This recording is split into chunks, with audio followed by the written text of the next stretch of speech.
जय हिंद प्यारे साथियों, कैसे हैं आप लोग। आशा करता हूं कि अच्छे होंगे। तो आज मैं आपके साथ चर्चा करने वाला हूं एसएससी एमटीएस के बेस्ट 60 डेज के प्लान के बारे में। जी हाँ प्यारे साथियों, जैसा कि आपको मालूम ही होगा कि एसएससी एमटीएस की वैकेंसी निकल के आई है, जिसका लास्ट अप्लाई डेट 24 जुलाई तक है। 24 जुलाई से पहले आप इस वैकेंसी को अप्लाई कर सकते हैं। तो यदि आपने अभी तक इसको अप्लाई नहीं किया है तो अभी भी समय बचा हुआ है, आप इसे अप्लाई कर लीजिए। यदि मैं बात करूं इसके एज क्राइटेरिया की, तो एज क्राइटेरिया 18 से 27 साल इसमें मांगा गया है। एजुकेशन क्वालिफिकेशन इसमें 10th पास है। इसका एग्ज़ाम डेट प्यारे साथियों, इसका एग्ज़ाम डेट 20 सितंबर से 24 अक्टूबर तक होना है। यदि हम इसमें टाइम कैलकुलेट करें तो अभी से आपके पास पूरी 60 डेज यानी 60 दिन का समय बचा हुआ है आपके एग्ज़ाम के लिए।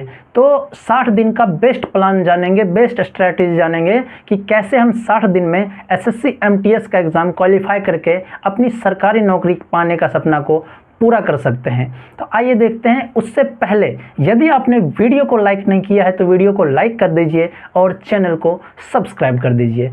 तो यदि मैं बात करूं इसके एग्ज़ाम पैटर्न की, क्योंकि एग्ज़ाम पैटर्न जानना इसीलिए ज़रूरी है ताकि उससे हमें पता चलेगा कि हमें आखिर पढ़ना क्या है, किस चीज़ पे हमें मेहनत करनी है। तो इसके एग्ज़ाम पैटर्न में 2 सेक्शनों में इसका एग्ज़ाम होता है। जो सेक्शन 1 है आपका, उसमें मैथ के 20 क्वेश्चन, रीजनिंग के 20 क्वेश्चन, टोटल 40 क्वेश्चन पूछे जाते हैं। एक क्वेश्चन 3 मार्क्स का होता है, यानी टोटल 120 मार्क्स का आपका क्वेश्चन पूछा जाता है, जिसके लिए 45 मिनट का समय दिया जाता है सेक्शन 1 के लिए। सेक्शन 1 आपका क्वालिफाइंग होता है, लेकिन यदि आप सेक्शन 1 को क्वालिफाई नहीं करते हैं तो आपका सेक्शन 2 चेक ही नहीं किया जाएगा। तो इसीलिए सेक्शन 1 को क्वालिफाई करना बहुत ज़रूरी है। नेक्स्ट आपका है सेक्शन 2। सेक्शन 2 में आपको इंग्लिश और जनरल अवेयरनेस पूछे जाते हैं। जी हाँ प्यारे साथियों, इंग्लिश के आपके 25 क्वेश्चन पूछे जाते हैं जो कि 75 मार्क्स का होता है, और जनरल अवेयरनेस के भी 25 क्वेश्चन पूछे जाते हैं जो कि 75 मार्क्स का होता है। टोटल 150 मार्क्स का आपका सेक्शन 2 होता है, जो जिसके लिए आपको 45 मिनट का समय दिया जाता है, और इसी 150 मार्क्स पे आपका जो है फाइनल मेरिट बनना है। इसमें नेगेटिव मार्किंग भी होती है। सेक्शन 1 में आपके नेगेटिव मार्किंग नहीं होती है, उसमें बस क्वालिफाई करना होता है। इसमें नेगेटिव मार्किंग, यदि आपका एक क्वेश्चन सही होता है तो आपको 3 नंबर मिलते हैं, यदि आपका एक क्वेश्चन गलत होता है तो आपका 1 नंबर काट लिया जाता है। तो सेक्शन 2 में इंग्लिश के साथ साथ आपका जनरल अवेयरनेस पूछा जाता है। जनरल अवेयरनेस की यदि हम बात करें तो उसमें कई अलग अलग सब्जेक्ट शामिल हैं, जैसे कि current affairs, history, geography, polity, economics, static GK और साइंस से कुछ क्वेश्चन पूछे जाते हैं। 1-2 क्वेश्चन साइंस के भी उसमें शामिल रहते हैं। तो हमारा जो मुख्य फोकस रहने वाला है वो किस पे रहने वाला है? सेकंड, यानी कि सेक्शन 2 पे आपका मुख्य फोकस रहने वाला है। यदि हम बात करें इसमें क्वेश्चनों की, तो करंट अफेयर्स और स्टैटिक को मिला के आपके लगभग 11 क्वेश्चन पूछे जाते हैं। जी हाँ प्यारे साथियों, 10 से 12 क्वेश्चन आपका करंट अफेयर्स और स्टैटिक जी को मिला के पूछे जाते हैं, जबकि वहीं पे हिस्ट्री, ज्योग्राफी, पॉलिटी और इकोनॉमिक्स, ये चारों को मिला के आपको वही 10-12 क्वेश्चन पूछे जाते हैं। यानी कि करंट अफेयर्स, स्टैटिक जीके का जितना वेटेज है उतना ही वेटेज हिस्ट्री, ज्योग्राफी, पॉलिटी और इकोनॉमिक्स को मिला के है। बाकी 2 से 3 क्वेश्चन आपका साइंस से पूछा जाता है, वो फिजिक्स, केमिस्ट्री, बायोलॉजी किसी से भी 2 से 3 क्वेश्चन पूछ लिया जाता है। तो ये तो था आपका प्लान कि आपको पढ़ना क्या है। मुख्य आपको प्यारे साथियों सेक्शन 2 पे फोकस करना है। मैथ और रीजनिंग की बस प्रैक्टिस करनी है ताकि आप उसे क्वालिफाई कर जाएं। तो हम बात करते हैं अब स्ट्रैटेजी की कि आपकी क्या स्ट्रैटेजी रहनी चाहिए 60 दिन के लिए। स्ट्रैटेजी में हम 3 बिंदुओं पे फोकस करेंगे। पहला बिंदु आपका है सिलेबस। जी हाँ प्यारे साथियों, नंबर फर्स्ट, यानी कि पहला बिंदु आपका है सिलेबस, दूसरा है उसका रिवीजन और तीसरा है मॉक टेस्ट। ये 3 बिंदुओं पर यदि हम फोकस करें सही से इन 60 दिनों में तो आप गारंटेड सेलेक्ट हो जाएंगे, आप गारंटेड एसएससी एमटीएस का एग्जाम क्वालिफाई कर जाएंगे। तो हम बात करते हैं इन 3 बिंदुओं में से पहले बिंदु सिलेबस की, कि सिलेबस को कंप्लीट तो करना पड़ेगा, क्योंकि एग्जामिनर क्वेश्चन किस टॉपिक से पूछेगा, क्योंकि हम टॉपिक अभी से छांट नहीं सकते हैं। टॉपिक का एनालिसिस करेंगे मॉक टेस्ट में, अभी हम पूरे सिलेबस की चर्चा करेंगे। तो आपको डेली लगभग 10 घंटे की पढ़ाई करनी पड़ेगी यदि आपको मात्र 60 दिन में सक्सेस होना है, 60 दिन में सरकारी नौकरी पानी है। तो 60 दिन में आपको डेली 10 घंटे पढ़ना ही पड़ेगा। आप भूल जाइए कि क्या है नहीं है, आप 10 घंटे 60 दिन में 10 घंटे डेली के हिसाब से पढ़िए और ईमानदारी से पढ़िए। ईमानदारी से पढ़ने का अर्थ है कि ज़रा सा भी समय कहीं और खर्च नहीं। बेईमानी से पढ़ने का अर्थ क्या होता है कि आप पढ़ने तो बैठ गए, आपने आधा घंटा पढ़ाई की, फिर वहीं पे एक रील आया, रील देखने लग गए, फिर 20 मिनट रील देखा, फिर से पढ़ने बैठ गए, फिर आधा घंटा पढ़ाई की, फिर कुछ और करने का दिल करने लगा, वो करने लगे, ऐसे 10 घंटे पूरे हो गए, हमने तो 10 घंटे पढ़ लिए। ऐसा नहीं करना है आपको। आपको 10 घंटे बिल्कुल ही ईमानदारी से, बिल्कुल ही उस पर ध्यान एकाग्र करके आपको पढ़ना है। तो 10 घंटे में आपको क्या क्या पढ़ना है, मैं ये नहीं कहूँगा कि आप सुबह पढ़ो, शाम पढ़ो, दोपहर पढ़ो, आपकी जब इच्छा हो तब पढ़ो, लेकिन 24 घंटे में 10 घंटे समय आपको पढ़ाई पे देनी पड़ेगी। वो 10 घंटे को किस प्रकार से स्पेंड करना है वो मैं आपको बता सकता हूँ, बाकी आप अपने हिसाब से इसको यूटिलाइज भी कर सकते हैं। तो इंग्लिश पे मैंने दे रखा है आपको 2 घंटे। जी हाँ प्यारे साथियों, 2 घंटे आप इंग्लिश की पढ़ाई कीजिए, 1 घंटे करेंट अफेयर्स, 1 घंटा स्टैटिक जीके, 1 घंटा मैथ प्रैक्टिस कीजिए, 1 घंटा रीजनिंग प्रैक्टिस कीजिए। ये आपके 6 घंटे हैं जो पूरे 60 दिन तक करने हैं। जी हाँ प्यारे साथियों, 2 घंटे इंग्लिश, 1 घंटा करेंट अफेयर्स, 1 घंटा स्टैटिक जीके, 1 घंटा मैथ की प्रैक्टिस, 1 घंटा रीजनिंग की प्रैक्टिस, यानी 6 घंटे हो गए आपके 60 दिन तक लगातार। बचे आपके 4 घंटे।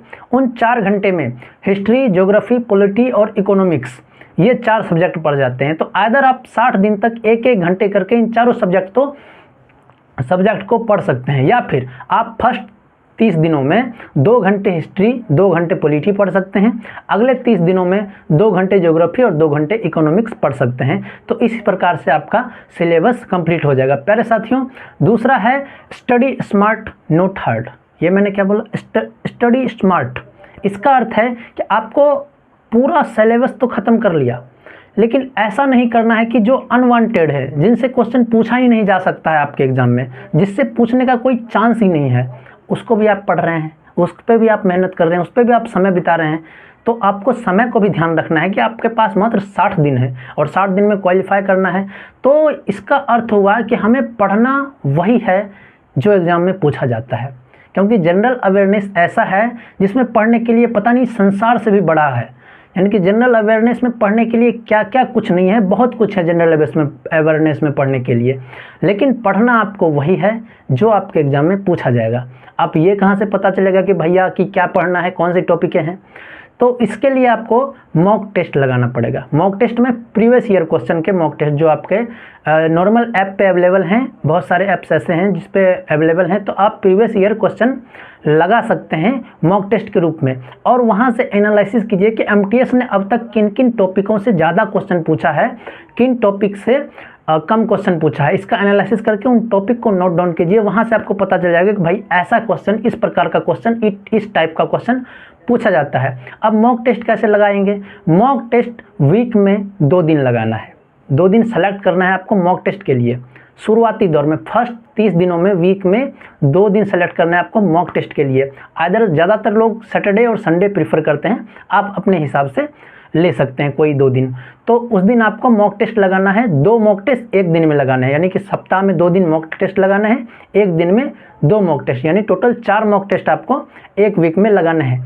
उन चारों मॉक टेस्ट का 2 चीज़ करना है। एक तो टाइम मैनेजमेंट करके आपको मॉक टेस्ट लगाना है, कि मतलब आपको जितना समय दिया गया है आपके एग्जाम के लिए, 45 मिनट सेक्शन 2 के लिए दिया गया है, तो 45 मिनट में आप कैसे उसे सॉल्व कर सकते हैं।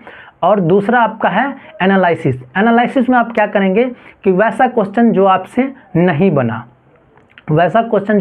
बना, वो किस टॉपिक से है, कहाँ से पूछा गया है, तो उसका एनालिसिस करना है। उन टॉपिक को नोट डाउन करना है, उनका रिवीजन करना है, उनको पढ़ना है। तो उन टॉपिकों से आपको भविष्य के एग्जाम में क्वेश्चन पूछे जाएंगे, क्योंकि प्रीवियस ईयर क्वेश्चन काफ़ी ज़्यादा मायने रखता है आपके एग्जाम के लिए, तो उसमें पूछा जा सकता है। तो इस प्रकार से आपको मॉक टेस्ट लगाने हैं। अब बचा आपका रिवीजन, जो कि तीसरा पॉइंट है आपका रिवीजन का। रिवीजन भी आपको उन्हीं 2 दिनों में करने हैं जिन दिन में आप मॉक टेस्ट लगाते हैं। जी हाँ प्यारे साथियों, सैटरडे और संडे आप सेलेक्ट कर सकते हैं। उस दिन आपको पूरे वीक में आपने जो पढ़ा है उसका रिवीजन सैटरडे को करना है, और अब तक की, यानी कि आपको पढ़ते हुए 10 दिन हो गए हैं, तो पूरे 10 दिनों में आपने क्या पढ़ा है इसका रिवीजन संडे को करना है। तो एक ओवरव्यू आपको जरूर देखना है कि आपने अब तक क्या क्या पढ़ लिया है, उसमें से क्या क्या भूल रहे हैं। जो आपको ऐसा लग रहा है कि भूल रहे हैं, उनको एक बार रिवीजन कर लेना है संडे के दिन। तो ये था आपका रिवीजन का, और ये था आपका एसएससी एमटीएस का 60 डेज का प्लान आपको यदि पसंद आया है तो वीडियो को लाइक करें और आपके जो दोस्त सहपाठी इसकी तैयारी कर रहे हैं उन तक वीडियो को शेयर जरूर करें। बाकी आपको ये एनालिसिस कैसी लगी, ये आपका जो प्लान है, स्ट्रेटेजी जो मेरे द्वारा बताया गया वो कैसा लगा, हमें कमेंट में ज़रूर बताएं। तो मिलते हैं आपके साथ नेक्स्ट वीडियो में, तब तक के लिए जय हिंद जय भारत।